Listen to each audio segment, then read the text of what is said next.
Periods ദിനങ്ങളിലെ വേദനയെക്കുറിച്ച് പറയുമ്പോൾ ഇന്നും പലരും കരുതുന്നത് അത് വെറും ശാരീരിക വേദന മാത്രമാണെന്നാണ്. പക്ഷേ അതൊരു പെണ്ണിൻ്റെ മനസ്സിനെ കൂടി എത്രത്തോളം ബാധിക്കുന്നുണ്ടെന്ന് എത്ര പേർ ചിന്തിച്ചിട്ടുണ്ട്? ശരീരമാകെ തളരുമ്പോൾ വരുന്ന ഹോർമോൺ ചേഞ്ചസ് കാരണം അറിയാതെ പോലും ചിലപ്പോൾ കണ്ണ് നിറയും. ചെറിയ കാര്യത്തിന് പോലും വല്ലാത്ത പാനിക്കും ദേഷ്യവും തോന്നുമ്പോഴും കുടുംബത്തിന് ഉത്തരവാദിത്തങ്ങൾ ചെയ്തു തീർക്കുന്ന അവസ്ഥ അത് അനുഭവിച്ചവർക്കേ അറിയൂ. പക്ഷേ ഏറ്റവും സങ്കടം എന്താണെന്നോ, ഇതേ വേദനകളിലൂടെ കടന്നു പോയിട്ടുള്ള മറ്റ് സ്ത്രീകളും അല്ലെങ്കിൽ സ്വന്തം അമ്മമാർ വരെയും ചിലപ്പോൾ പറഞ്ഞിട്ടുണ്ടാകാം, ഇതൊക്കെ പണ്ടേ എല്ലാവർക്കും ഉള്ളതല്ലേ, ഞങ്ങളൊന്നും സഹിക്കാത്തതാണോ എന്ന്.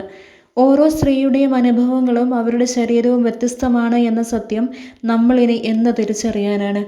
ഒരു രോഗത്തെയോ മുറിവിനെയോ നമ്മൾ കരുതലോടെ കാണുമ്പോൾ എന്തുകൊണ്ടാണ് ഒരു പെണ്ണിൻ്റെ പ്രതിമാസ വേദനയെ മാത്രം ഇതൊക്കെ സ്വാഭാവികമല്ലേ എന്ന് പറഞ്ഞ് നിസ്സാരവൽക്കരിക്കുന്നത്? ആ ദിവസങ്ങളിൽ അവർക്ക് വേണ്ടത് വലിയ സഹതാപമൊന്നുമല്ല, അവരും മനുഷ്യരാണെന്നും അവരുടെയും അനുഭവങ്ങൾ വ്യത്യസ്തമാണെന്നുമുള്ള തിരിച്ചറിവ് മാത്രമാണ്.